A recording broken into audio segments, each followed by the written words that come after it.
Hello and welcome back, students. So, I, Kumar, welcome you again to this amazing session where we have a very important paper for you. And today, in this session, we'll be taking off ZAT 2025 and we'll be taking all the questions which are of data interpretation.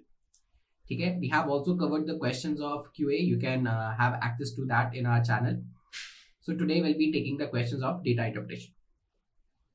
So before I just start, just a reminder, okay? So if you want to have a one-to-one consultation call, or if you want to book a strategy call with our experts, just comment MBA and our team will reach to you. Also, if you like the videos, okay, if you have any special request, you can come again, okay, you can put your request through the chat box or the comment box and definitely will be helping you out. Okay, so how to do this question? So the first question is, so it says that read the following scenario and answer the three questions that follow. Okay, so the scenario is, so in an 8-week course, a professor administered a test at the end of each week. So the course duration is of 8 weeks, and at the end of every week, you have to appear for a test. So each of the 8 tests was scored out of 4 marks. So full marks of the test is 4, and the student could only receive a non-negative integer score. Means the total marks of the score test is 4. Okay, and what are the different marks? It can be non-negative. So non-negative, it can be 0, 1, 2, 3 and 4. So these are the marks that a student can get. Two students, Ravi and Suman, took the 8 tests. In the first test, Ravi and Suman scored the same marks. So the first test was like that कि Ravi और Suman के same marks है. So suppose I'm making a column for it. So basically, there will be 8 tests. So 1, 2, 3, 4, 5, 6, 7, and 8. And it says that in the first test, both Ravi and Suman have scored same marks. So Ravi is there and Suman is there. So I don't know what will be the marks. So suppose I'm taking, okay, Ravi has scored A marks, then Suman will also be scoring A marks as per the statement. From the 2nd to 8th test, Ravi scored the exact same non-zero marks. Okay, and from 2nd to 8th test, now those Ravi has scored exact, means his performance has been consistent. So I am taking it as B. In all other tests, the score scored by Ravi is what it is, B. Also, a very important point was there that this it is exact, but it is non-zero, means the value of B is not 0. B can be anything, but it is not 0. Suman scored the same marks as Ravi from 5th test onwards. So from the 5th test onwards, okay, from this point, Suman has also scored the same marks which has been scored by Ravi. So if Ravi is scoring B, Suman has also scored B. Ravi's total marks in the first 3 tests was same as Suman's total marks in first 2 tests. So अगर आप देखोगे रवि के total marks in the first 3 tests, so first 3 tests it will be A plus 2B. So the total is same as what Suman has scored in the first 2 tests. तो A तो common है, तो definitely इन दोनों के बराबर ये होना चाहिए. So Suman's score in the second test should be what? It should be 2 times of B. Also, Suman's mark in the first test means A. First test, total marks of the first 2 tests, that is A plus 2B. And the total marks, so I'm taking the total marks as T because I don't know what are the values of third and fourth test. So this should be in a GP. So overall, this many data we have, okay, and we have on the basis of this, we have to answer this given 3 questions. So let's see what the first question is. So first question is, okay, which of the following can be true? Okay, so out of given option, which of the following is true? So first is, let's talk about Ravi. So Ravi scored 4 marks in the third test. Is it feasible? Ravi is scoring 4 marks in the third test. Now if Ravi is scoring 4 marks in the third test, or if the value of B is 4, so the value of here should be 2B. 2B should be 8. But that is not feasible ना? Why? Because the maximum marks of the test is 4. तो अगर ये 4 है तो ये तो 8 हो जाएगा. So that is not feasible. So definitely the value of B is not 4. Okay, B is not 4, यानी ये तो करेक्ट नहीं है. सुमन के बारे में बात करते हैं. Ravi scored 0 marks in the fifth test, यानी ये बोल रहे हैं कि the value of B should be 0. Again this is not feasible because हमने देखा था कि मतलब ये कंडीशन ये है कि B shouldn't be 0. So fifth test में रवि का स्कोर 0 इज नॉट फीजिबल. ठीक है. नेक्स्ट इस पे बाद में आते हैं. Let's see this option. Suman scored 3 marks in the second test. ठीक है. Suman has scored 3 marks means they are trying to say that O twice of B should be 3. So if twice of B should be 3, then B should be 1.5 according to this. But clearly इन्होंने बोला था कि जो test है, in that test you can get only integer marks. It can't be 1.5, 1.25. ऐसा हो नहीं सकता. ये लाइन को फिर से देखो. Two students non-negative integer score means the value of B can't be an fractions, decimals ये नहीं हो सकते. So definitely ये भी feasible नहीं है. यानी option 4 is also not working. Suman scored 4 marks. So Suman is scoring 4 marks in the 8th test. Again that is not feasible. कैसे? अगर वो 8 टेस्ट में 4 मार्क्स स्कोर करिए और the value of B is 4, तो अगर ये 4 है तो ये अगेन फिर 8 होना चाहिए, विच इज नॉट फीजिबल. यानी this option is also not feasible. So the only option that will work will be what? It is option 2. ठीक है. जो ओनली फीजिबल ऑप्शन है डेफिनेटली वो क्या होगा? Suman score 2 marks in the first test. तो that will work. अगर देखो, अगर Suman is taking 2 marks in the first test, तो ये फीजिबल है. आप ए की वैल्यू 2 रख सकते हो. We are not violating any of the condition. और अगर मान लो ए की वैल्यू 2 हो गई, सपोज देखते हैं कि अगर मान लो ए की वैल्यू 2 हो गई, ठीक है.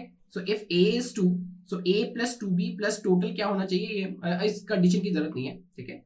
So we have eliminated all other options. The only option which will fit in will be the option second. So option second can be correct. Moving on to the next question. Next question is if Ravi scored 4 marks in the first test, means they are saying that the value of A is 4. How many marks did Suman scored in the third test? Okay, so they are saying if the value of A is 4, so the condition for this particular question. So if the value of A is 4, okay, so how much marks Suman has scored in the third test? So we have to get the score of Suman which she has scored in the third test. So if A is 4, clearly it is given if A is 4. So what are the values that B can have? So if A is 4, okay, so B can be 1, or let's take B can't be 0. So the value for B is 1. So if B is 1, it will be what? It will be 6. 4 and 6, and whatever your number should be, it has to be in GP.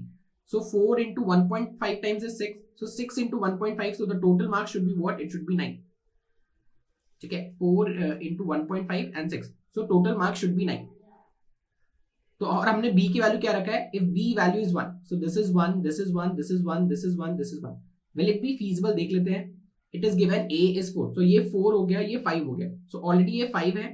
4 plus 1 is 5. And this total is what? It is 4. Sorry, this will be 2. This is 4 and this is 2. The B's value I have taken as 1, right? अगर B का value 1 हो गया तो this will be 2. So 4 into 2 is 6 and this will be 10. हमें total marks क्या चाहिए? Because we have to satisfy this condition also ना, कि ये तीनों term GP में होने चाहिए. So if I am taking B's value as 1, it is not working. So for B1, it will not work. Okay. Let's have another value of B. So another value that we can take is what? It can be 2. So when B is 2, what will happen? This will be 4. Okay, this is 2, this is 2, this is 2, this is 2. Okay, so if A is given as 4, okay, this will be 4 plus 4, which is 8. So we have to maintain the GP as well. So 4 into 2 is 8. So this has to be 16. The total marks has to be 16. So if total marks is 16, 4 plus 4 is 8 already, and this is 8. So 8, 8, 16 already हो गया. So इसका मतलब क्या है? Here the marks scored should be what? It should be 0. In 3 and 4 test, जो mark Suman का आना चाहिए, that should be 0. Then only it will become 16. So if I'm going by this condition, so what is the marks that C can score or Suman can score in the third test? So answer can be 0. Next, let's try for another value of B. So another value can be what? It can be 3. But can I have 3? अगर आपने B की value 3 रखी, this will become 6. So for 3 it will not work. अगर आप B की value 3 रख रहे हो, it will not work. Okay, the only values of B we can have is 1 and 2. For 1, we saw that it is not working. Okay, but for 2, each and every condition is getting satisfied. So the answer to the question will be what? It will be 0. And this will be the scenario. If A is 4, this will be B will be 2, and this is the scenario that will work. So answer to the second question will be what? It will be 0. Next question is, if Ravi scored 1 marks in the second test, now they are giving the value of B. If the value of B is 1, what is the maximum possible Suman's total score in all test? Now we'll not be using the condition of a particular question. So जो particular conditions हैं, ठीक है, that will not work here. So let's erase all the parts which have been written in red so that we don't get confused. So now what the third question is saying that, the third question is saying that if B's value is 1, okay, if B's value is 1, then what can be the maximum marks that Suman can score? So if B is 1, this will be 2 so far, okay, this will be 1, this is 1, this is 1, and this is 1. Okay, so what are the different values A can have? So A can have 0, okay, can we have the value of A as 0? Yes, we can have. So 0 हो सकता है, 1 हो सकता है, 2, 3, 4 कुछ भी हो सकता है. There is no restriction. So suppose if I am keeping A's value as 0, तो अगर ये 0 है, ठीक है, तो you'll not be able to form a GP. If one term is GP, then each term will be GP. Obviously it will be a GP, but इस case में ये 2 नहीं होगा. तो A's value can be not be taken as 0. Can I have A's value as 1? अगर मान लो A की value 1 हो गई, so this will be 1 plus 3, 1 plus 2, this will be 3. अगर आपको ये GP रखना है तो 1 into 3 है, तो 3 into 3 यानी 9 होना चाहिए. So how it will work? If A is 1, this is 2, so 1 plus 2 is 3, 4, 5, 6, 7. Okay, this is total 4. This is 1 and this is 2. So 2 plus 1 is 3. This is 4. So far 7 हो चुका है, यानी इसकी वैल्यू इसमें से आपको 9 टोटल 9 होना चाहिए. तो या तो ये हो सकता है 2 0, या ये हो सकता है 1 1, या ये हो सकता है 0 2. एवरीथिंग इज फीजिबल, लेकिन हमें तो टोटल मार्क्स चाहिए. So in this case total marks is 9, ये फीजिबल है. What will happen if A is 2? Instead of 1 अगर मान लो A की वैल्यू 2 रख ली जाए, so if A is 2, so A plus 2B, so it will be 2 plus 2 4, so it is multiplied by 2, so the total should be 8. ठीक है, ये already 2 है और ये 2 है, so 2 plus 2 हो गया 4. So this is also 1 1 1 1, so this will also work. ठीक है, this condition, if I am keeping A's value to be 2 and B's value to be 1, this is also working in this case. But the total maximum total, मुझे तो total को maximize करना है. In this case the maximum total I am getting is 8, but हमें maximum 9 मिल रहा है, तो मतलब better क्या होगा ये? If let's take A's value as 3, तो अगर A की value 3 हो गई तो क्या होगा? If A is 3 and B is 1, so this will be 3 and this will be 5. As the given terms are integer and we have to maintain a GP, so 3 or 5, so next term जो होगा definitely it can't be an integer. अगर आप इसको GP बनाना चाहते हो 3 5 and the next term should be GP, so definitely it will not be an integer. तो 3 के साथ तो नहीं वर्क कर रहा है. अगर मान लो हमने 4 रखा, so this will be 4, this will be 6. ठीक है, 4 और 6 वाला कंडीशन हमने पहले ही देखा था. 4 and 6 was not working जब हम फर्स्ट ट्रायल कर रहे थे. ठीक है, so the only condition which are working is 1 and 2, and किस केस में मैक्सिमम नंबर मिल रहा है? In case of 1. So answer to the question will be what? It will be 9. So for this question answer is 2, and for this question the answer is what? It is 9. Alright, so all the questions of this set we have completed. Let's move to the next set. So what this question says that, so read the following scenario and answer the 3 questions that follow the comprehension. The plots below depict the and compare the average monthly income of males and females in 10 cities of India. So average monthly income of male and female in 10 different cities have been given for the year 2005 and 2015. The 10 cities are marked from A to J in records, are of different population size. So it's very important that the population size are different. The population sizes are different, so it is not constant throughout. Okay, A has different population, B has different population, and like that. For a fair comparison, to adjust for inflation, incomes for both the periods are scaled to 2025 prices. So ये जो data दिख रहा है, ठीक है, it has been scaled to 2025 considering the inflation and everything. मतलब अभी जो आपको डेटा दिख रहा है, ठीक है, दो इट्स अ डेटा ऑफ 2005, लेकिन हमने क्या किया, इसको स्केल अप कर दिया है as per the data of 2025, ताकि आप फेयर कंपैरिजन कर सको. Each red dot represents the average monthly incomes of females. So red dot is for females. ठीक है, यहाँ पर थोड़ा सा मिस्टेक हो गया है. Red dot is for females and this is for males. In particular city, in particular year, while each blue dot represents the average income of males. The gender gap of a city for a particular year is defined as the absolute value of the average monthly incomes of male minus the average monthly income of female. Now here we have a very important word which is absolute value. So what do you mean by absolute value? जैसे अगर मान लो मेरे पास 5 and 4 है, and if I have to get the absolute difference of it, so absolute difference of it, so आप difference क्या कर सकते हैं? Either you can say it is 5 minus 4 or you can say it is 4 minus 5. So when the word is absolute, so answer will be always 1. ठीक है, absolute का मतलब है we don't have to compare the science, okay, it will always be 1. So यहां पर बोल रहे हैं the gender gap of the city for a particular year is defined as the absolute value of the average monthly income. Okay, now on the basis of this let's try to answer the questions. So first question, in which city did the gender gap in terms of 2025 prices change the least from 2005 to 2015? किसमें जो change है वो सबसे least है. ठीक है, तो सबसे पहले कौन सा है ऑप्शन, फर्स्ट इज जे. तो फर्स्ट ऑफ ऑल देखो जे का जेंडर गैप क्या होगा, तो 22.5 से 30. ठीक है, so the gender gap here is of 7.5. सो 7.5 से 2015 में कहां चेंज हुआ ये, 22.5 से 27.5 यानी अप टू 5. सो 7.5 से 5 का चेंज है. ओके, फॉर जे. आई क्या हो जाएगा, आई इज 20 से 30 यानी from 10 it is changing to 22.5 to 32.5. Here also 10 से 10. देखो 10 से 10 हो रहा है यानी ओवरऑल चेंज क्या हो रहा है, ओवरऑल चेंज इज 0.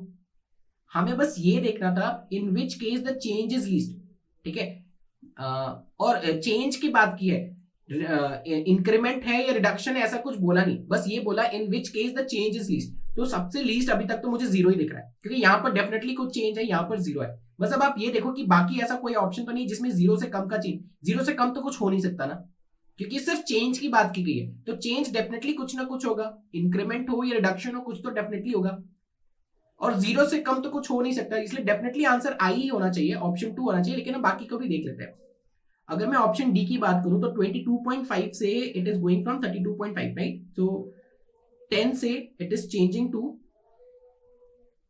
20 से it is coming to 27.5. Obviously there is a certain amount of change, it is not 0, या तो 0 नहीं है. ई का क्या हो रहा है देखो, from 20 it has move to 32.5. ठीक है, so from 12.5 it has gone down to 25 to 32.5, so it is 7.5 again. So definitely there is certain amount of change. ठीक है, वैसे ही आप सी का भी देख लेना. So the correct answer to the question of 20 is what? It is option I. Okay. Moving on to the next question, that is question number 21. So what is question number 21? So which of the following statement about the average monthly incomes of 10 cities as represented in plots is definitely false? So out of these given options कौन सा ऐसा option है which is definitely false? ठीक है, हमेशा बस ये देखना है कि which is definitely false. Next, so first option is in terms of 2025 prices, the average gender gap of 10 cities combined in 2015 was less to the average gender gap of the 10 cities combined in 2005. Now probably अगर आप देखोगे तो आपने इसको solve नहीं कर पाओगे. इसने क्या बोला, the average gender gap of all the 10 cities. Clearly एक लाइन था क्वेश्चन में, that was very important, मैंने जहां हाईलाइट किया था, the population is not same, population of all the cities are not same. So even if I can देखो I can calculate the gender gap of each cities separately, ठीक है, A का B का C का ऐसा, but as the population is not same, ठीक है, A का कुछ और population है, C का कुछ और population है, D का कुछ something else, so I'll not be able to get the average gender gap of all the 10 cities combined. यानी बेसिकली ये कैलकुलेट नहीं कर सकते हम, as per the given data we can't calculate. तो जब हम कैलकुलेट ही नहीं कर पाएंगे तो how we can say that it is definitely false और डेफिनेटली ट्रू. तो ये तो आंसर नहीं हो सकता. हमें बस ये देखना है कि which of the given statement is definitely false. So we can't have a conclusive idea of this. Moving on to the second statement, in terms of 2025 prices the median of monthly income of men of 10 cities combined. देखो median के लिए आपको करना क्या होता है, आपको फिर से अरेंज करना पड़ेगा। यहाँ पे हमें क्या करना है, इन terms of 2025 prices the median monthly income of men of the 10 cities combined were higher than the median monthly income for ये। तो मीडियन के लिए हम क्या करते हैं, we will be arranging all the data. So we don't have the data, we have just been provided the average. So from the average we will not be able to know ना कि what are the given salaries of the person और what are the incomes of the person.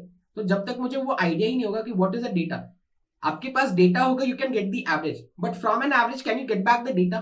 No we can't. तो जब तक मेरे पास data ही नहीं है, how can I can give a conclusive answer? So ये डेफिनेटली फॉल्स होगा, ट्रू होगा, वी कांट से। हमें तो बस ये देखना है कि which of the given statement is definitely false. In terms of 2025 the prices average monthly income of men of 10 cities combined was less than ₹30,000। ठीक है, अच्छा। In terms of prices of 20, the average monthly income of men of all the 10 cities combined was less than 30,000 in 2005। in 2005 अगर आप mails का देखोगे तो ये 30 है, ये 30 है, ठीक है, and these values are more than 30। अगर मैं 30 पे ऐसा लाइन बना दूं, so each and every value is either 30 और इट इज मोर देन 30। ठीक है, या तो 30 है या तो मोर than 30।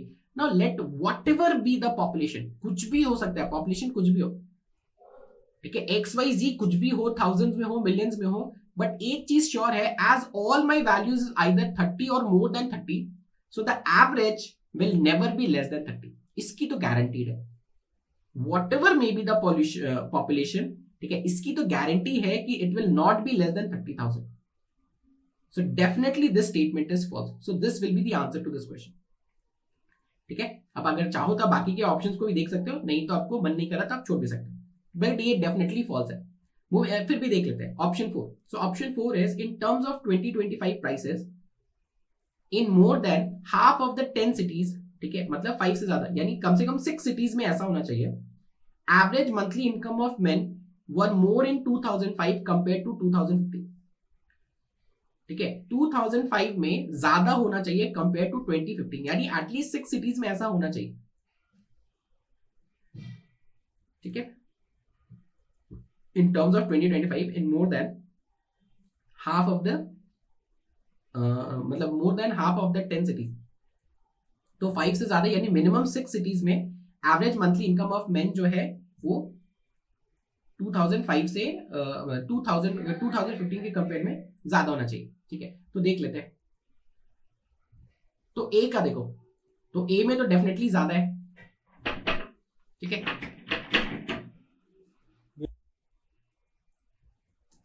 alright, so in option 4, so let's see. So in terms of 2025, in more than half of the 10 cities, the average monthly income of men were more in 2005। ठीक है, 2005 में ज्यादा होना चाहिए। तो जैसे इसमें देखो, डेफिनेटली इसमें ज्यादा है। ठीक है, एक में ज्यादा हो गया। ठीक है, डेफिनेटली इसमें भी ज्यादा है 2015 के रेस्पेक्ट में। ठीक है, अगर मैं इसमें देखूं 32.5, ये एक लाइन ड्रॉ कर देते हैं। ठीक है, just for a better idea. ठीक है, सो 1 और 2 में ज्यादा है। ठीक है, थर्ड वाली सिटी में इज इट मोर? फर्स्ट और सेकेंड में तो ज्यादा था, थर्ड वाले में नहीं, थर्ड वाले में तो ज्यादा नहीं है, थर्ड वाले में इट इज लेस। ठीक है, फोर्थ वाले में again it is less, fifth वाले में बोथ आर इक्वल। ठीक है, here also both are equal but it is not मोर।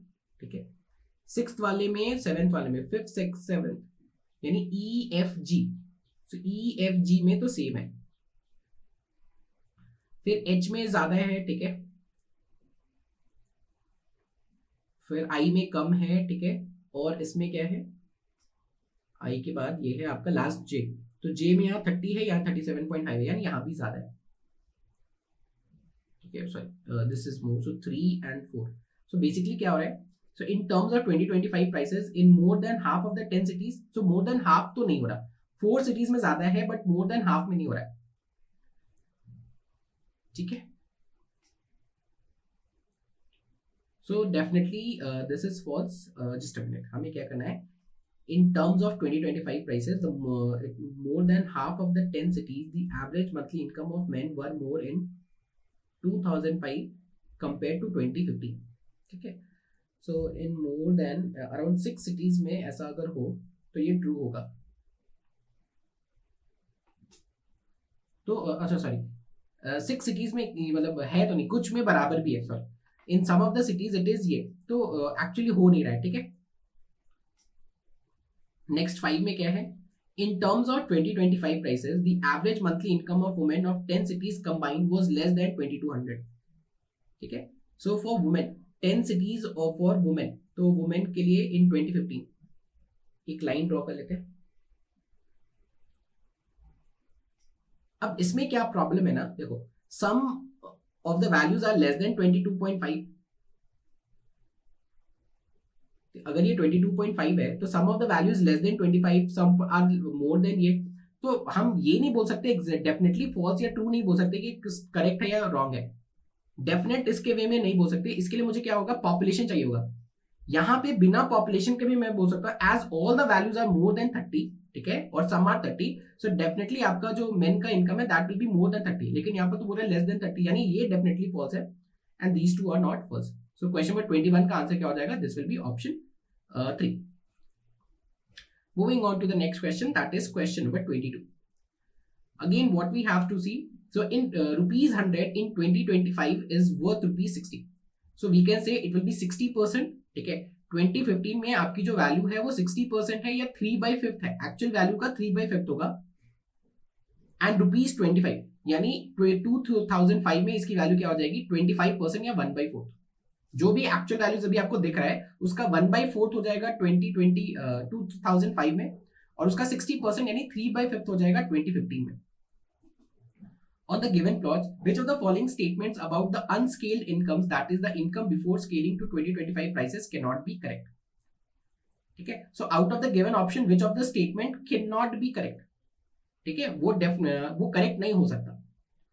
तो सबसे पहला है average unscaled income for both the genders increased in all the 10 cities from 2005 to 2020.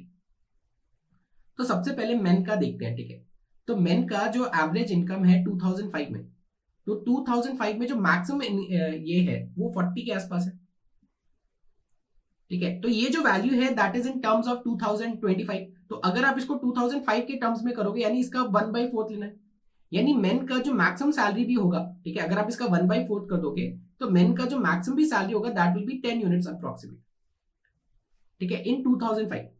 और 2015 में अगर मैं इनकी मिनिमम सैलरीज भी देखूं, मेन के मिनिमम सैलरी भी देखूं, तो मेन का मिनिमम सैलरी 27.5 है. सो 27.5 का even I will be taking 3/5. ठीक है, I will be scaling it accordingly. तो ये क्या हो रहा है, this is 27.5 into 3 divide by 5, so it will B 60. तो इसका जो मिनिमम भी है, ठीक है, दैट इज अप्रोक्सीमेटली 60, और इसका जो मैक्सिमम भी है वो अप्रोक्सीमेटली 10 है. यानी डेफिनेटली 2010 में, ठीक है, जो मेन का सैलरी है, जो एवरेज अनस्केल्ड इनकम या जो average income for both the genders increased in all the 10 cities. तो for male it has increased. ठीक है, for male it has increased. For female देख लेते हैं. तो फीमेल का जो यहां पर मैक्सिमम वैल्यू है, ठीक है, दैट इज 30. तो 30 का अगर आप 1/4 करोगे, 30 का अगर आप 1/4 करोगे इट विल बी अराउंड 7.5. यानी यहाँ पे जो मैक्सिमम सैलरी होगी दैट विल बी 7.5, और यहाँ पे जो मिनिमम सैलरी है दैट इज 20. सो 20 into 3/5 अगर हमने कर दिया, सो this will B 4 times, it will B 12. सो 7.5 से 12. सो डेफिनेटली मेल्स और फीमेल्स का दोनों का जो सैलरी है दैट इज डेफिनेटली इंक्रीजिंग. यानी ये स्टेटमेंट इनकरेक्ट तो नहीं. हमें देखना है कि which one of is not is correct. तो ये तो आंसर नहीं है. ठीक है, next. Average unskilled income of women was about rupees 15,000 in 2015 in city. ठीक है, तो average unskilled income of women was about 15,000 in 2015 in city. ठीक है, एक चीज इसमें इन सिटी एच, इसमें सिटी एच कर लेना. सो 2015 में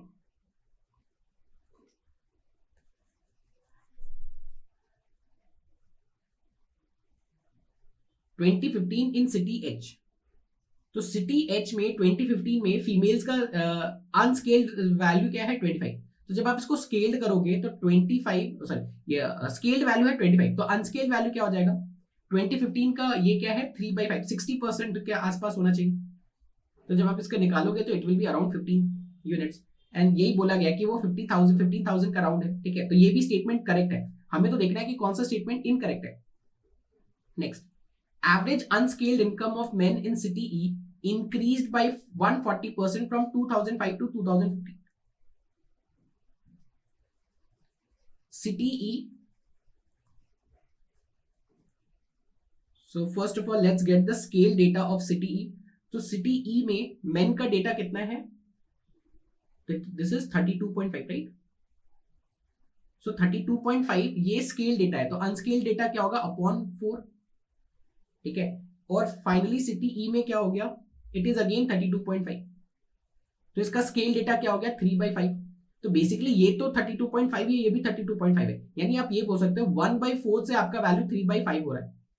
तो कितने का इंक्रीमेंट है, 1/4 से 3/5 हो रहा है। तो सबसे पहले मैं कोशिश करूंगा टू एलिमिनेट दिस क्या नाम है denominators. So for that I am multiplying it by 20। Let's multiply both the fractions, so this will become 5 and this will B 12। So 5 की वैल्यू अगर 12 हो रही है, so by how much percentage has increased? So 7/5 into 100, so definitely it is 140% का increment. पहले ये fraction था, ये 1/4 फ्रैक्शन 3/5 हो रहा है, तो बस मैंने देखा कि by what percent it is increasing। Next we have is option 4। So option 4 में क्या है देखो, the average unscaled income of women in city G increased by the average unscaled income of women in city G increased by about 120% from 2005 to 2015. So average unscaled income of in city G of women, ठीक है, तो women का city G में यहाँ पर कितना है 30, तो it will be 7.5, स्केल कर दो अनस्केल्ड हो जाएगा तो 7.5, और ये 2015 में city G का कितना हो रहा है, it is 27.5। so 27.5 को जब आप अनस्केल्ड करोगे 3/5 से, I think we calculated 27.5 into 3 divided by 5, it is 16.5। ठीक है, तो 7.5 से 16.5 का इंक्रीमेंट, तो ओवरऑल कितने का इंक्रीमेंट हो गया 9 का इंक्रीमेंट हो गया। तो 7.5 से अगर 9 का इंक्रीमेंट है तो इन terms of percentage it will B 9/7.5 into 100, definitely it is 120%। तो ये आंसर करेक्ट है। Next, the unscaled gender gap reduced in all the 10 cities from 2005 to 2010। Just a minute।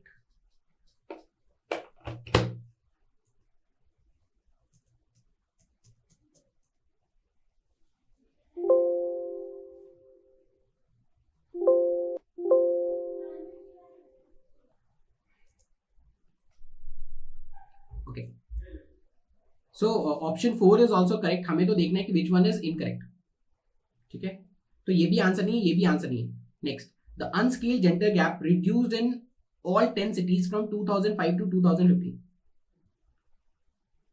ठीक है, तो ये भी आंसर नहीं है, ये भी आंसर नहीं है, ये भी नहीं है, ये भी नहीं है, ये भी नहीं, तो ये आंसर यही होना चाहिए। सॉरी, फिर भी एक बार चेक कर लेते हैं क्या है। The unscaled gender gap reduced in all 10 cities from 2005 to 2015।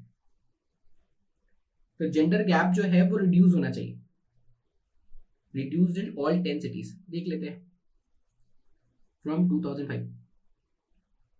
तो यहां का जो जेंडर गैप है वो 27.5 से 40 है। ठीक है, सो 27.5 से 40 ये कितना हो गया, 27.5 to 40 is 12.5। ठीक है, लेकिन जब आप इसको अनस्केल करोगे तो 12.5 यानी मुझे इसका 1/4 करना है, और यहां पर क्या हो जाएगा, ये है 25 से 32। सो 25 से this is 32, so it is 7.5। 7.5 into 3/5, so this is nearly 3 point something. ठीक है, और ये कितना हो जाएगा 5 यानी 1.5, सो दिस इज 4.5। तो यहां तो जेंडर गैप बढ़ गया यार, अगर आप देखोगे तो जेंडर गैप बढ़ गया, तो आंसर ये होना चाहिए। पहले वाले में जेंडर गैप बढ़ गया, एक बार फिर से देख ले क्या, द अनस्केल जेंडर गैप। ठीक है, तो सबसे पहले स्केल जेंडर गैप निकाल दो। तो स्केल जेंडर गैप क्या है यहाँ पर, 20 सिटी ए का 27.5 से लेकर ये 40 तक जा रहा है, यानी 12.5 का जेंडर गैप है। ठीक है, लेकिन जब आप इसको अनस्केल करोगे यानी इसका 25% निकाल लो, so this will be 3.2 types, something 3.2 types approximately.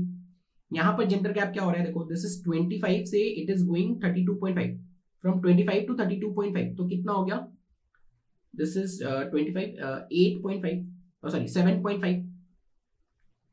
इसको जब आप अनस्केल करोगे तो 3/5 से मल्टीप्लाई करना है, तो 5 के टेबल में 1.5 टाइम्स, तो नियरली 4.5 हो गया।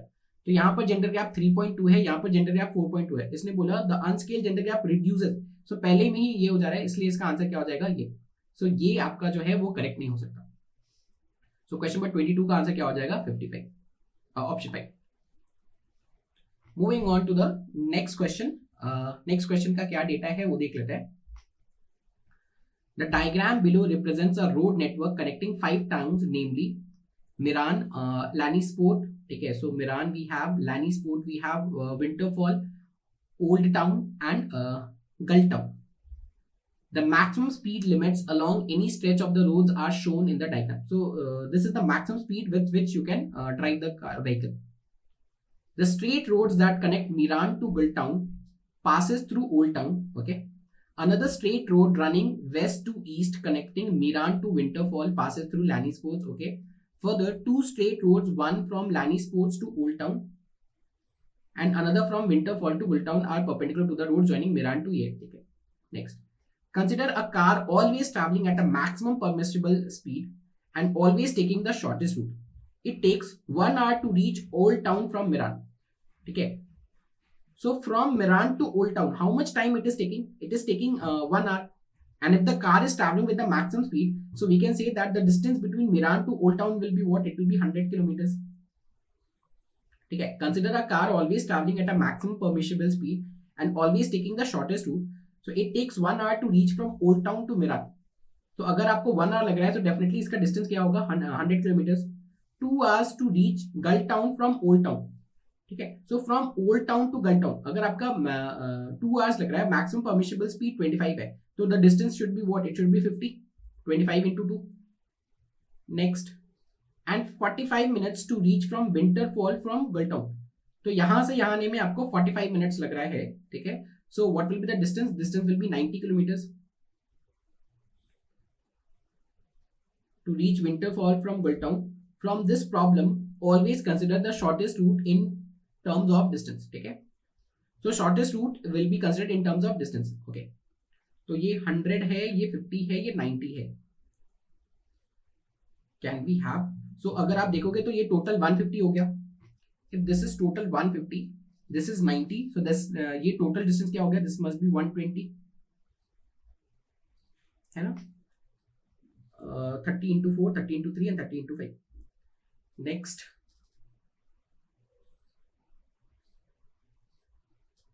can I have any, do we have any further information? So ये 150 है, ये 90 है और ये 120 है। Next, let's see. So far what data we have, this is total 150, this is total 90 and this is total 120 kilometers. Next. So Tyrion Lannister drove from Miran to Old Town. So from Miran to Old Town he is traveling. Then from Old Town to Lannisport. So Miran to Old Town, from Old Town to Lannisport, and finally from Lannisport to Winterfell. So this way he is moving. Miran to Old Town to Lannisport, and from Lannisport to Winterfell. Always taking the shortest path. He always drove at a speed of 10 kilometers per hour. ठीक है, he is traveling with a speed of 10 kilometers per hour below the maximum speed limit. अच्छा, 10 kilometers below the maximum speed limit for the stretches he took. What was the total driving time closest to? अच्छा, एक कुछ और चीजें भी हम derive कर सकते हैं। जैसे अगर ये टोटल 150 है, ठीक है, this is total 150, this is total 120, sorry, this is 90 and this is 120. Can we have these distances also?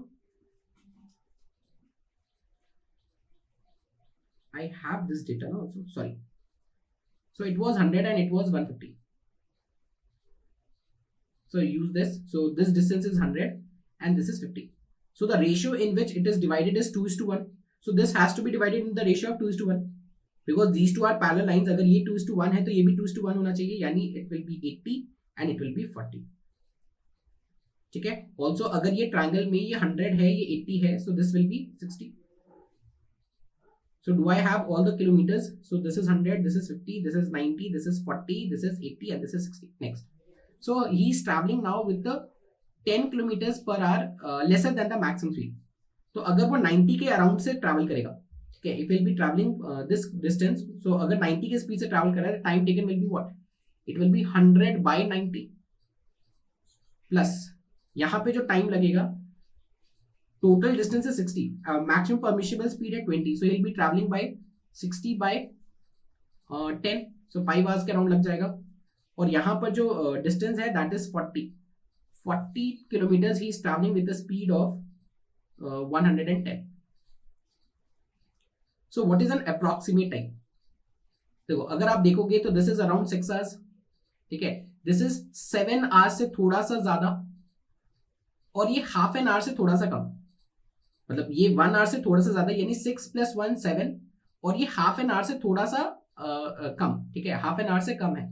तो नियरली आपका जो आंसर होना चाहिए वो 7.5 आवर से कम होना चाहिए. तो 7.5 आवर से कम कौन सा ऑप्शन है? ऑप्शन 3. आप चाहो तो कैलकुलेट करके भी देख सकते हो. ये देखो अराउंड 1 आवर है, 1 आवर से थोड़ा सा ज्यादा, 5-10 मिनट ज्यादा भी हो गया तो क्या फर्क पड़ता है? 1/100 यानी कितना बच जाएगा? 90 से डिवाइड करोगे तो 10/90 यानी 1/9 बच गया. तो 1/9 इंटू 60 करोगे, so it will be around 5 minutes, ठीक है. और ये हाफ आवर से भी कम है, ठीक है, हाफ एन आवर से कम है. तो ओवरऑल जो आपका आंसर आ रहा है वो 730 आवर से कम आएगा. ये 6 है, ये 1 पॉइंट समथिंग है, और ये हाफ आवर से कम है. तो ओवरऑल आपका 7.5 से कम होना चाहिए. अगर आप प्रॉपर सॉल्व करोगे तब भी आपको ये आंसर मिलने वाला है. Moving on to the next question. Next question is Mizandi starts from Gull Town towards Old Town. Let me first of all write the data. So 100, 50, 80, 40. So this was 100, this was 50, this was 80, this was 40, and this was 60, and this was 90. Yes, I have written down all the data. Now let's try to figure it out. So Mizandi starts from Gull Town. At this point he is starting towards Old Town, ठीक है, by the shortest driving path. So shortest driving path ये होगा, 50 kilometres का path है, at the maximum permissible speed, ठीक है. So 50 kilometres he is travelling at a maximum permissible speed, that is 25. Next, from Old Town she drives at a speed of 10. अब Old Town से she is driving towards which city? From Old Town she drives towards Lannisport, ठीक है, लैनीस्पोर्ट. From Old Town, she drives drives at a speed of 10 towards Lanisport. So 20/10. When Mizandi starts from Gull Town, ठीक है, Varese starts at the same time from Lanisport. तो at the same time Lanisport से Varese start कर रहा है. तो total इसको कितना आवर्स लगेगा? 2 आवर्स ये और 2 आवर्स ये, तो टोटल 4 आवर्स की ट्रैवलिंग इसने की है. Varese starts at the same time from Lanisport to Old Town along the shortest path, which is always driving at the maximum permissible speed. So he will be driving with a speed of 20 km per hour. If they don't stop anywhere, at what point they will be meeting? Okay. तो सबसे पहले देखो ये 2 hours में कहाँ पहुंच जाएगा? ये टोटल डिस्टेंस कितना है? 60. If he is traveling with a speed of 20 km per hour, so in 2 hours, पहले देखो ये 2 आवर्स में गल टाउन से ओल्ड टाउन आएगा. आपका जो मिजांदी है, in 2 hours she will be coming from Gull Town to Old Town. So at Old Town after 2 hours, at the end of 2 hours Old Town में रहेगा, and he will be 40 kilometres from this point. So now what is the separation? अभी इनके बीच का जो separation है that is only 20 kilometres are. और अब ये 20 किलोमीटर्स का जो डिस्टेंस है, Missandei is travelling with the speed of 10 in this direction, and ये कौन है? Varese जो है, he is traveling with a speed of 20. So if they don't stop anywhere, at what point will they be meeting? Now, as both of them are starting from the same point and this speed ratio is 1:2. ठीक है, so this means that he will be traveling one part of it and ये कौन है, Varys will be traveling two parts of it. So 20 को अगर मैं 3 parts में divide कर दूं, so it will be 6.66 around. ठीक है, so Mizandi will be traveling around 6.66 kilometers and क्या है, Varys जो है he'll be traveling around 6.66 into 2 times. So question है approximately 13.33 kilometers from the old town. नहीं, 6.66 किलोमीटर के आसपास होना चाहिए. So approximately 66 kilometre south of old town. तो ये आंसर हो जाएगा, क्योंकि 6.66 ही आएगा ना. ये भी इधर ही ट्रैवल कर रहा है, ये भी इधर ही ट्रैवल कर रहा है. Both have started from the same time, क्योंकि 2 घंटे में ये यहां से यहां पहुंचा और ये यहां से आया. Now the separation is of 20 kilometres, जिसमें ये जो आपका मिजांदी है she is travelling from with the speed of 10 and वो उधर से ट्रैवल कर रहा है विद द स्पीड ऑफ 20. एक 10 से आ रहा है, एक 10 से इधर आ रहा है, 20 से इधर आ रहा है. So they will be meeting somewhere और उनका जो मीटिंग टाइम होगा, the distance will be divided in the ratio of 1:2. तो 1:2 के रेशियो में डिवाइड करोगे तो it will be 6.67. Moving on to the next question. So next is what? The capital city King's Landing located 40 kilometers south of Gultown. तो Gultown फिर से distance लिख लेते हैं, कितना कितना था. This was 100 and this was 50, right? This was 80, this was 40, this was 60 and this was 90. Next. So the capital city King's Landing located 40 kilometers south. So यहाँ से 40 kilometers में, ठीक है, there is a capital city King's Landing located at 40 kilometers to the south of Gultown on the road connecting Gultown and Winterfell. Did not have a straight road connecting to Miran. ठीक है, अब ये जो King's Landing है and Miran का there is no straight road. Now a new expressway is being built to connect these two cities. ठीक है, तो Miran से लेकर King's Landing के लिए एक न्यू एक्सप्रेसवे बन रहा है. This expressway by a straight road, what should be the maximum speed limit allowed on this expressway so that it cuts down the travel time from Miran to King's Landing from the fastest possible routes by the road network shown in the diagram by 20 minutes. तो सबसे पहले देखो, आप मिरान से king landing कैसे पहुंच सकते हो. ठीक है, या तो आप मिरान से किंग लैंडिंग ऐसे आओगे, ठीक है, या तो आप ऐसे आओगे, लेकिन हमें क्या देखना है, हमें देखना है द फास्टेस्ट पॉसिबल रूट. तो फास्टेस्ट पॉसिबल रूट तो आई गेस ये वाला होगा, क्योंकि यहाँ पर स्पीड लिमिट ज्यादा है, यहाँ पे स्पीड लिमिट कम है, यानी यहाँ पे आपको ज्यादा टाइम लगेगा. फिर भी मैं गलत हो सकता हूँ, तो दोनों पॉसिबिलिटी देख लेते हैं. यहाँ पर आपकी 1 आवर लगेगी और यहाँ पर आपको 2 आवर्स लगेगा. ठीक है, तो 3 आवर्स आप यहाँ पर ही रहोगे. This is less than 1 hour, this is less than 1 hour. ठीक है, एंड दिस इज ऑल्सो ये मैंने यहाँ आप 3 आवर्स में पहुंचोगे, तो आपको जो मिनिमम टाइम लगेगा that will be by this route. तो सबसे पहले आप देख लो कि आपको यहां पर कितना टाइम लग रहा है. When you are travelling by this route, what is the time that will be taking. So first of all it will be 80 upon 120 plus 40 upon 120. ठीक है, प्लस देखो this is 40 kilometres away, so this will be 50, so this will be 50 upon 120. तो सारा 120 से divided है, so it will B ये हो गया 1 आवर प्लस 5/12. सो 5/12 को अगर आप सिंप्लीफाई करोगे सो 25 minutes. So 1 our and 25 minutes. जो मिनिमम टाइम अभी लग रहा है that is 1 our and 25 minutes. तो अब कितना टाइम लगेगा, 1 आवर 25 मिनट्स तो मिनिमम है, तो अब कितना लगेगा. So it will B 1 our and 05 minutes. इतना रखना है आपको. मिनिमम 1 आवर और 05 मिनट्स अगर होगा तो काम हो जाएगा. 1 आवर और 05 मिनट्स, तो 1 आवर 05 मिनट्स रखना है. So what should be the speed limit. तो सबसे पहले ये डिस्टेंस कितना होगा वो देख लो. This is total 50, right. This is total 120. तो ये 120 है, ये 50 है. So I think it should be 170. 12 का square is 130. The distance between Miran to King's Landing, ठीक है, will be 130. Simply use the Pythagoras. This is 120, this is 50. So this should be 130. 12 square is 144, 5 square is 25. So this is 13 square, which is 169. And this has to be covered with a speed of 1 our and 5 minutes. अगर आप इसे simplify करोगे it will B 1/5/60 यानी 1/12। ठीक है, सो 12 बन जा, सो this will B 13/12। So nearly 120 kilometre per hour से आपको ट्रैवल करना पड़ेगा। इसका आंसर क्या हो जाएगा? 120। Cut down the travel time to Mirans from landing fast route shown below by 20 minutes. ठीक है, so answer will be what? It will be 120 kilometers. Moving on to the next. So next what it is? So it says that GAD-Rev is a firm that reviews.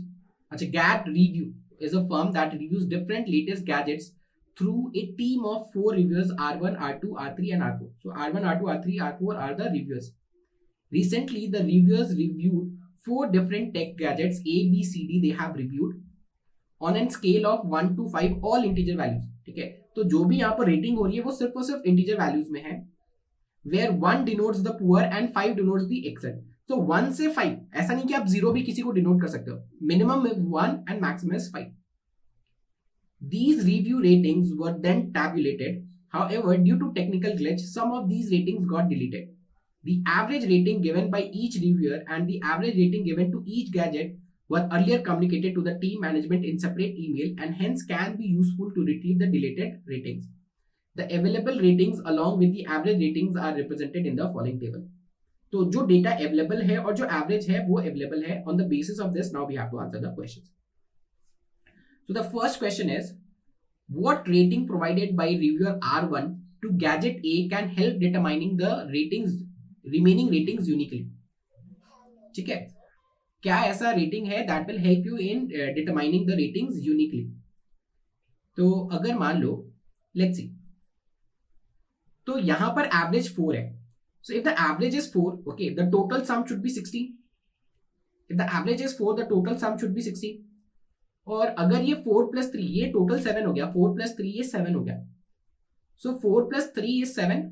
तो और बाकी के जो दो sales हैं उसकी वैल्यूज क्या होनी चाहिए? 9 होना चाहिए. whatever is the review here and whatever is the review here, उसकी टोटल वैल्यू 9 होनी चाहिए. And in order to get 9, हमारे पास सिर्फ 2 पॉसिबल वेज है. ठीक है, अगर आपको 9 चाहिए ना, so there are only 2 possible veg.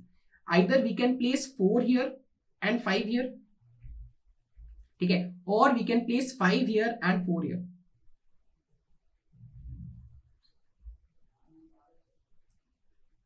Either if this is 4, this will be 5. There is only one way of getting a 9. Or if this is 5, this will be 4.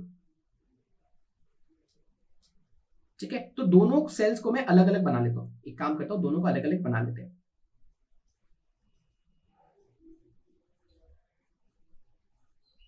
Just for simplification.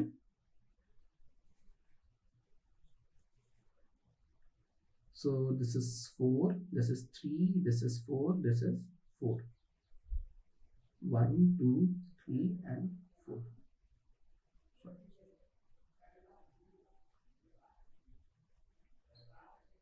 And this will be the average. Okay, so average is also 4 here. Next, यहाँ पर क्या है? ये 4 है. This one is 5 and again the average is 4. Here the average is 4. Sorry. First वाले का average 4 है, second वाले का एवरेज भी 4 है, थर्ड वाले का 4 है एंड हियर इट इज 4.25. बाकी चीज यहाँ पर 4, ये 4, this is 4 and this is 4.25. So what are the possible ways? तो suppose I am keeping 5 here and 4 here, और ऐसे ले लेता हूँ. Suppose I am keeping 4 here and 5 here. तो अगर 4 यहाँ है 5 यहाँ है, तो इस केस में यहाँ पर 5 होना चाहिए, यहाँ पर 4 होना चाहिए. ठीक है, and this is 3. This was given in the question. This is 3. Next, बाकी के रोज को फिल कर सकते हैं क्या? देख लेते हैं.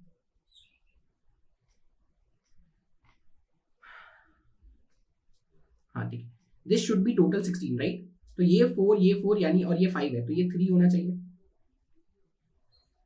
इस केस में ये 5 है, ये 5 है, तो ये 10 हो गया, तो this should be 2.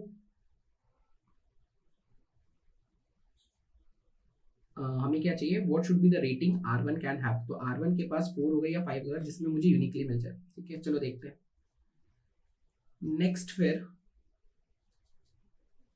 Okay wonderful, see this is total, this average is 4। तो अगर यहाँ पर एवरेज 4 है, सो 4 इंटू 4 शुड बी 16।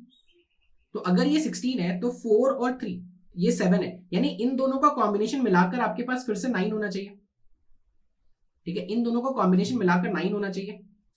बट अगर मैं ये देखूं 5 3, अगर मैंने 8 रखा तो इन दोनों का कॉम्बिनेशन मिलाकर या तो आप 5 3, अगर आपको 8 करना है, यहां पर कॉम्बिनेशन 9 करना है, यहां पर कॉम्बिनेशन 8 करना है। 8 बनाने के देखो बहुत सारे तरीके हो सकते हैं। 8 बनाने का तरीका 4 4 हो सकता है, 5 3 हो सकता है, लेकिन 9 बनाने का तरीका ना सिर्फ एक ही होगा, विच इज 5 4। 9 का तरीका सिर्फ एक ही हो सकता है। इसमें बहुत सारे कॉम्बिनेशन पॉसिबल हैं, लेकिन इसमें सिर्फ एक कॉम्बिनेशन पॉसिबल हो सकता है 5 4, या तो ये 5 ये 4, या तो ये 4 ये 5। ठीक है, सो आई थिंक आंसर ये होना चाहिए। तो चलो इस पे वर्क करते हैं। तो फिर नेक्स्ट क्या फिल किया जाए। Okay, so this is 5 and this is 2, so 5 2 is 7। ठीक है, अगर ये 7 हो गया तो यहां पर अगर मुझे क्या चाहिए, फिर से मुझे चाहिए 9। ठीक है, 5 + 2 इज 7। ठीक है, 7 यानी ये 16 है, 16 यानी ये 9 चाहिए टोटल सब। ठीक है, okay, so if this is 5 and this is 2, okay, so 5 + 2 is 7, so definitely this must be 9। तो 9 होने के लिए फिर से यही होना चाहिए, या तो ये 5 होना चाहिए, या तो ये 4 होना चाहिए, और it can be either it is 4 and it is 5। ठीक है, यही दो कंडीशंस है। Next, if suppose this is 5, so 4 + 3 is 8, sorry 4 + 3 और 5 + 3 is 4, 8, 8 + 4 is 12, एंड टोटल ये 16 होना चाहिए। देखो ये तो डेफिनेटली आंसर नहीं होगा, क्योंकि यहाँ पर 8 है। 8 बनाने के बहुत सारे कॉम्बिनेशन हो सकते हैं, 4 4 हो सकता है या 5 3 हो सकता है। तो मैं 8 वाले पे वर्क नहीं कर रहा, मैं पहले इस पे ही वर्क कर रहा हूँ only. So 5 + 3 is 8. If I'm taking 5, 5 + 3 is 8, and 8 + 4 is 12. So definitely it will be 4. And if you are taking 4, it will be 5. ठीक है, अगर आपने इसको 4 रखा, 4 + 3 is 7, 7 + 4 is 11, and this has to be 5. Next, अगर ये मान लो 4 है, तो 4 + 4 is 16। ठीक है, और ये 5 है। 4 + 4 is 16 और ये 5, तो ये 7 होना चाहिए। देखो 4.25 यानी ये 17 है। If I am taking 4, so 4 + 4 is 16, 16 plus 4 + 4 is 8, 8 + 5 is basically 13, so I'll be needing 6 here। 13 + 6, 4 + 4 is 8, 8 + 5 is 13। ठीक है, 13 + 6 is 19। नहीं, सॉरी, ये 5 + 4, 4 + 4 8 हो गया, 8 + 5 is 13, सो 13, और इसमें क्या ऐड करना चाहिए, 13 + 4। ठीक है, अगर आप ये रख रहे हो तो 5 + 5 is 10 14, या तो फिर 3 होना चाहिए। ठीक है, उस केस में this is 5 + 3 is 8। Okay, 8 + 4 is 12, तो ये क्या होना चाहिए, दिस शुड बी 5। अगर 4 रख रहे हैं तो ये 5 होना चाहिए। 5 + 3 is 8, 5 + 4 is 9। ठीक है, और अगर 3 रख रहे हो तो 5 + 3 is 8, 8 + 3 is 11। सो अगर ये 11 है और टोटल 17 होना चाहिए, यानी this case it should B 6। यानी when I am taking 3, okay, in that case it will not work. यानी जो सेकंड मेरा केस चलता जा रहा है उसको आपको हटाना पड़ेगा। यानी I have to strike it out all these which is the second opinion. अब देखते हैं जरा।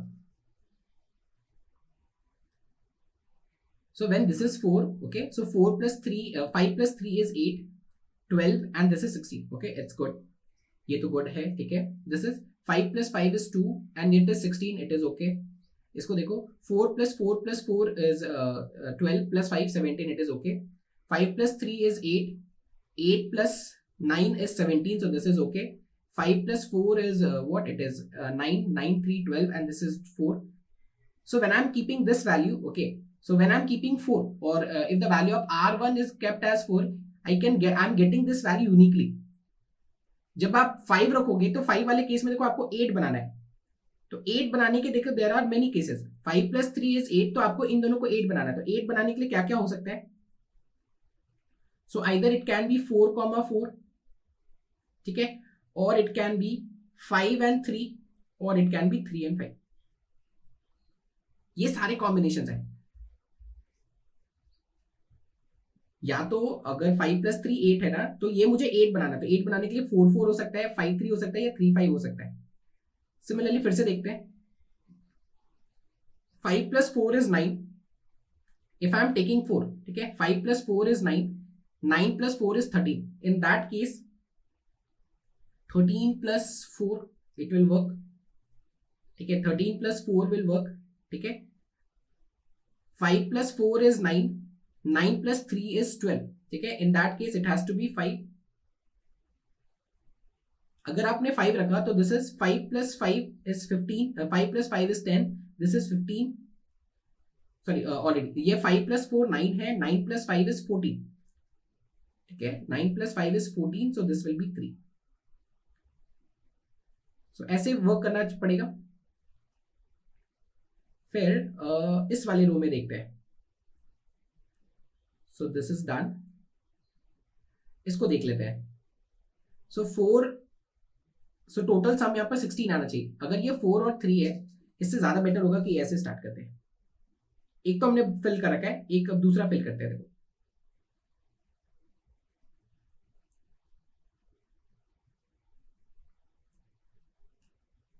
ये 5 है और ये 4 है. Now 4 + 3 is 7, okay, and we have to get a total sum of 16. So या तो ये 5 होगा और ये 4 होगा, या तो ये 4 होगा और ये 5 होगा,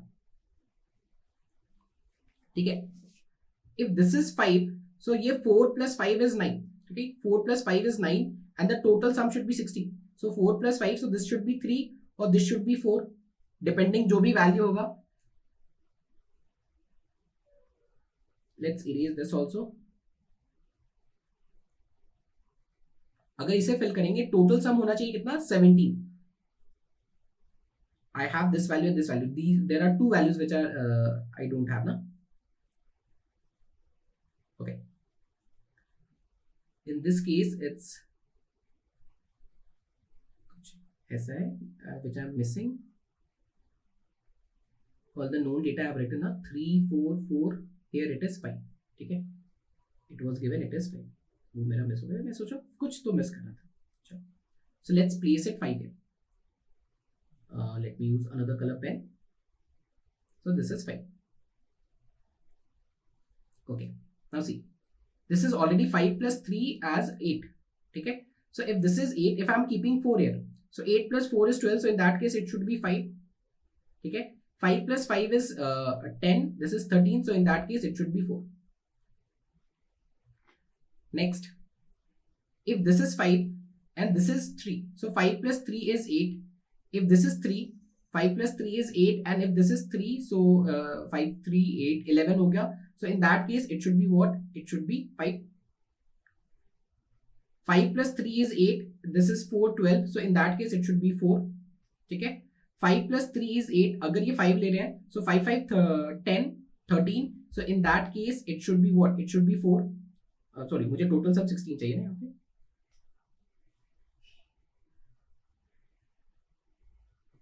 5 3 is 8, or 5 5 15 + 3, so 13, and total sum 16. So this will be 3. अगर आपने 4 रखा, 5 + 3 is 8, 12, so this will be 4. ठीक है. So these are the possible combination, I guess. So 3, let's check कि सारा वैल्यू सेटिस्फाई हो रहा है नहीं. 5 5 10 17, ओके. अगर ये लिया तो 4 4 और 5, ठीक है. So these are the possible arrangement. लेकिन जब मैं यहाँ पर 5 ले रहा हूँ, there are 2 ways of arranging. अगर मैं यहाँ पर 4 रख रहा हूँ, there is only 1 way of arranging. So in how many ways it is done uniquely? So अगर आपने R1 की रेटिंग, ठीक है, अगर आपने R1 की रेटिंग 4 रखी है, so the arrangement can be done uniquely. Next, in how many different ways could the reviewer R2 have for gadget B so that ratings lead to same averages for the gadgets and reviewers as shown in the table? यानी R2 को आप कितने तरीके से fill कर सकते हो. ठीक है. R2 जो है वो गैजेट बी के लिए, ठीक है, हम कितने तरीके से रिव्यूज दे सकते हैं. तो गैजेट बी के लिए either it can be 4 or it can be 5. There are 2 ways in which Gadget B can be reviewed. Either you can place 4 or you can place 5. So there are two ways. Next, how many different valid combinations of the missing ratings are possible? तो total कितने valid combinations possible है? एक combination ये और यहाँ पर दो combination, ठीक है, one this and total 2. So total कितने combinations possible है? Total 3 combinations. तो एक बार भी अगर आपने अच्छे से अरेंजमेंट कर लिया, ठीक है, the rest questions can be done very easily. All right. So this brings us to the end of the session. So we have discussed each and every questions of data interpretation. Okay.